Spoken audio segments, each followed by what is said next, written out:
Ben, tu sais, moi, j'aurais pas dit à cet âge-là, hey, moi, plus tard, ce que j'aimerais, c'est être un alcoolique toxicomane et avoir envie de mourir. Tu sais, c'était pas mon choix dans ma vie, là. Mon nom, c'est Patrick Allaire. Je suis un alcoolique en rétablissement depuis 30 ans déjà.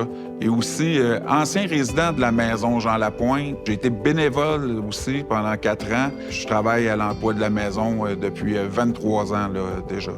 On peut dire que j'ai été chanceux quand même là, dans ma vie. Moi, je proviens d'une famille qui est hyper fonctionnelle. Des parents qui sont encore ensemble depuis 56 ans. J'ai jamais vu de problème de consommation dans ma maison. Mon père a jamais consommé. Ça a commencé, la consommation, quand j'étais jeune, pour tenter des expériences qui ont fait que je me suis perdu là, comme personne. Là. Ben, je me suis fait avoir à mon propre jeu, là, dans un cycle de dépendance actif à l'alcool. Fait que c'est de là, que j'ai tendu la main là, à mes parents là, pour recevoir de l'aide. Un beau soir du mois de novembre. J'ai plus de la moitié de ma vie que j'ai dédiée à la maison Jean Lapointe parce que la maison Jean Lapointe est la place qui a fait les plus grands changements sur l'homme que je suis puis que je deviens.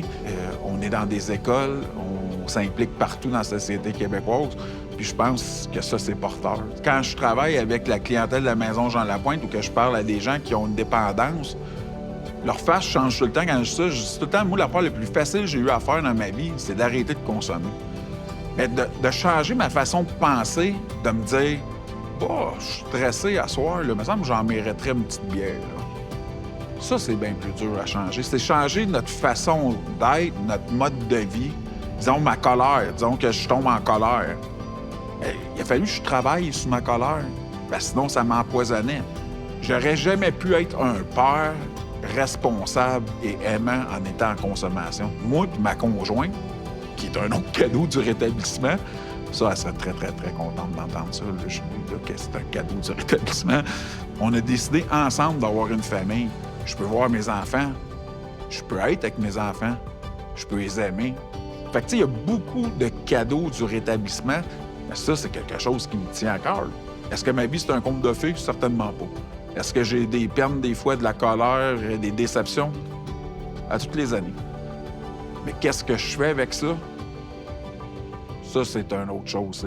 Je donne plus la dépendance, le droit de regard sur ma vie et mes problèmes. T'sais. Puis c'est le message que j'aimerais aussi donner aux gens, c'est tendez la main aux gens qui ont besoin, tendez l'oreille, arrêtez de juger.